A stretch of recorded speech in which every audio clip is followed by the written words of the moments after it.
Hello everyone, today we will talk about how to fix or how to solve the problem of offers on the application of Amazon Shopping. We go to settings. In this page we go to apps, default apps, app settings. In this page of apps you will search about Amazon Shopping and you will click here. Then this page of app info you will click on first stop and you will click OK. And then you will enter to the window of storage. Here we click on clear cache, but pay attention, don't click clear data because that can delete your account.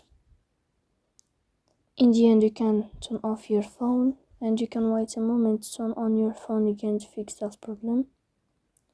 So please don't forget to support us by like and subscribe.